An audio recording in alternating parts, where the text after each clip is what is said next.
दोस्तों, जब हम आज के भारत को देखते हैं तो हमें उसमें एक उम्मीद नजर आती है। हमारे भारत के बारे में दुनिया भर की यही राय है कि अगर भारत सही तरीके से चले तो वो दुनिया के सबसे शक्तिशाली देशों में से एक बन जाएगा, जिसे हरा पाना किसी के बस की बात नहीं होगी। खैर, ये तो अभी के हालात हैं, लेकिन क्या कभी आपने सोचा है कि जब हमारे देश को आजादी मिली थी तब हमारा भारत कैसा था, यहाँ पर किस तरह की चीजें होती थी? दोस्तों, आपको इन सभी सवालों का जवाब हमारी आज की इस वीडियो में मिलेगा। इसे पूरा देखने के बाद आपका सीना भी गर्व से चौड़ा हो जाएगा, इसलिए वीडियो को पूरा देखना।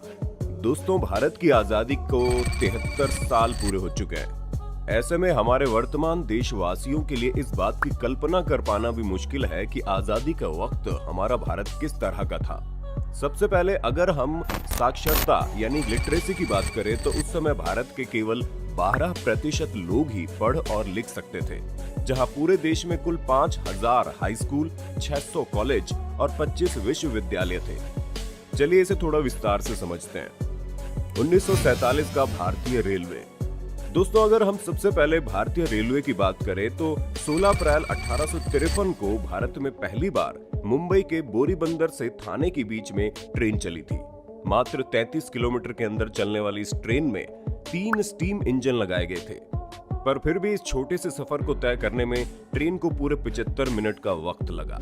हालांकि अंग्रेजों के शासन में हमारे भारत देश में ट्रेन चलाई गई थी, और जब ट्रेन चलाई गई तो उस समय हालात काफी बुरे थे, लेकिन धीरे धीरे तकनीकी सुधार आते रहे और अब अंग्रेज छोड़कर भारत चले गए। तब पाकिस्तान और बांग्लादेश को मिलाकर पूरे देश की रेलवे लाइन 65,185 किलोमीटर लंबी बिछी हुई थी, और देश की रेल व्यवस्था उस समय देसी रजवाड़ों और प्राइवेट कंपनीज में बटी हुई थी। पर आजादी के बाद भारतीय सरकार ने रेलवे को अपने कंट्रोल में ले लिया। दोस्तों, जहां इस समय रेल का किराया आसमान छूता है, वहीं उस समय किराया पाई से लेकर कुछ आने तक का था। 1947 में कुल 204 ट्रेनें दौड़ती थी, और उस समय अकेले मुंबई शहर की आबादी 16 लाख हुआ करती थी। हालांकि उस वक्त मुंबई की सीमा केवल अंधेरी तक ही थी, और उसके बाद का इलाका जैसे कि जोगेश्वरी मुंबई के बाहर गिना जाता था। 1947 में भारतीय विमान व्यवहार। अब ये बात सुनकर भले ही आपको यकीन ना हो, लेकिन दोस्तों, उस वक्त भारत में Indian National Airways, Ambika Airways, Kalinga Airways, Deccan Airways, Air Service of India, Bharatiya Airways, Himalaya Aviation, Dalmia Jain Airways, Jupiter Airways जैसी अलग अलग एविएशन कंपनीज मौजूद थी। अब आप सोचेंगे कि भारत में उस समय इतनी सारी विमान सेवाएं कैसे होती थी? तो दोस्तों, विश्व युद्ध की समाप्ति के बाद 1945 में अमेरिका ने अपने कई सारे हवाई जहाज बेच दिए थे। इसी वजह से भारत के कुछ अमीर लोगों ने उन्हें खरीदकर एयरलाइंस का बिजनेस स्टार्ट कर दिया, क्योंकि भारत में ये चीजें काफी नई थी और लोगों को लगा कि ये फायदे का सौदा हो सकता है।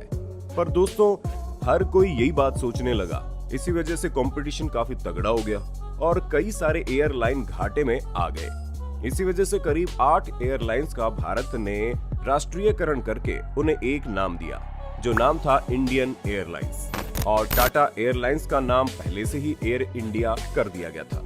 और अगर उस समय मौजूद एयरपोर्ट की बात करें तो दोस्तों, 15 अगस्त 1947 के दिन भारत में कुल 15 एयरपोर्ट बने हुए थे। 1947 में भारतीय मोटर गाड़ी। उस समय चलने वाली ट्रेनों और विमानों की बात तो हमने कर ली, अब बात करते हैं मोटर गाड़ी पर। सन 1947 तक भारत में हिंदुस्तान मोटर्स और महिंद्रा एंड महिंद्रा की गाड़ियां सड़कों पर चला करती थी, और यातायात की बात की जाए तो ओपन, डबल डेकर और सिंगल डेकर बसें सड़क पर चलती थी, जिनका किराया 4 आने के करीब था। दोस्तों, अगर उस समय मिलने वाले पेट्रोल की बात करें तो पेट्रोल 41 पैसे प्रति लीटर की दर से मिलता था। सन 1928 में अमेरिकन कंपनी जनरल मोटर्स ने भारत में कदम रखा था।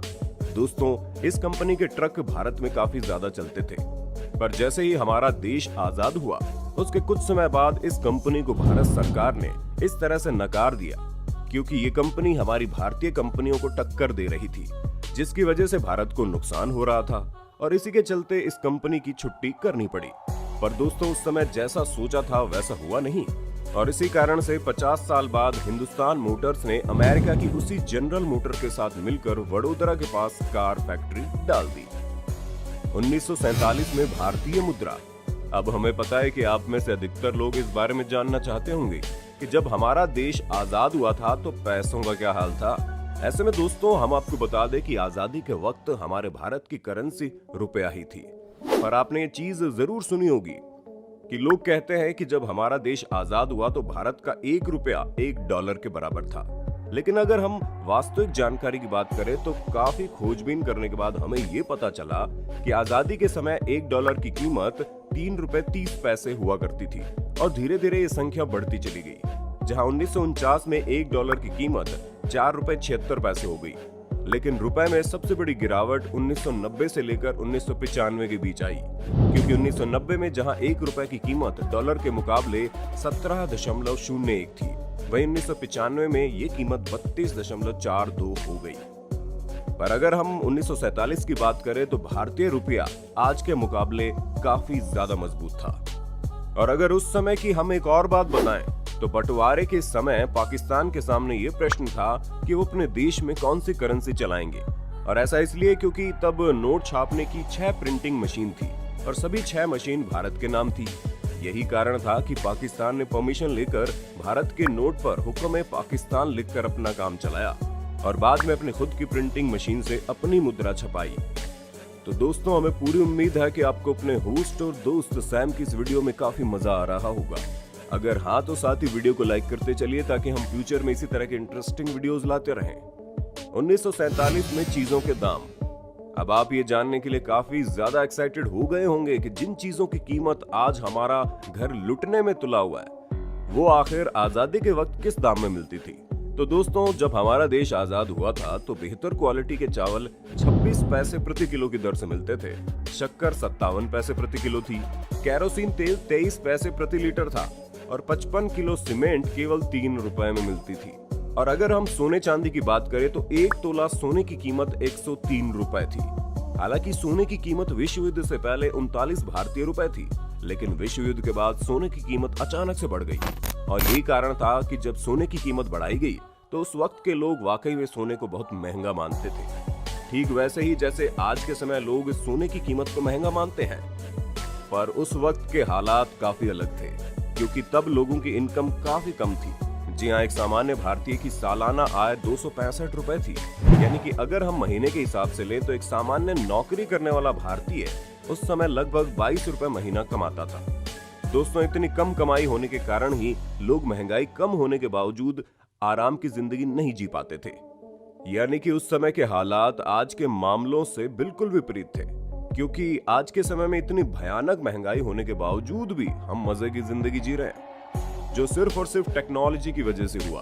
क्योंकि पहले लोगों की जरूरतें वाकई में रोटी, कपड़ा और मकान थी, लेकिन आज गरीब से गरीब इंसान को भी मोबाइल फोन और कम से कम 2 पहिया वाहन अपनी सबसे बड़ी जरूरत लगती है। पर उस समय ऐसा कुछ भी नहीं था, क्योंकि उस समय लोग साइकिल से भी चलते थे तो बड़ी बात हो जाती थी, और आजकल लोग गाड़ियों से भी चल रहे हैं तो भी कोई फर्क नहीं पड़ रहा। उस समय सबसे बेहतरीन चीज थी कि सभी लोग अपना अधिकतर काम खुद ही करते थे, जिसमें उनका शारीरिक बल लगता था और वो दिन भर मेहनत करने के बाद रात में अच्छी नींद ले लेते थे।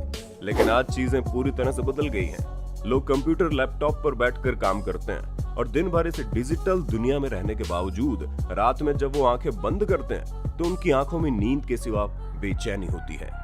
इतना कुछ बताने के बाद हमें खुशी है कि तकनीकी क्षेत्र में भारत ने तरक्की की है, लेकिन अगर हम दूसरे देशों से अपनी तुलना करें तो भारत अभी बहुत पीछे है। इसकी सबसे बड़ी वजह यहाँ की आबादी है, लेकिन हमारे देश की आबादी को हम बुरा नहीं कह सकते, क्योंकि यही आबादी अगर चाहे तो हमारे देश को ऊपर भी उठा सकती है। क्योंकि अगर देश की अधिकतर आबादी मेहनती और पढ़ी लिखी हो जाएगी तो देश का विकास अपने आप ही हो जाएगा। बाकी हमें पूरा यकीन है कि 1947 के भारत के बारे में जानकर आपको काफी अच्छा लगा होगा। बाकी आपको पहले के समय में और आज के समय में क्या बदलाव लगते हैं, आप अपनी राय जरूर बताइएगा। तो अब वक्त है आपसे अलविदा लेने का। उम्मीद है आपको हमारी ये वीडियो काफी पसंद आई होगी।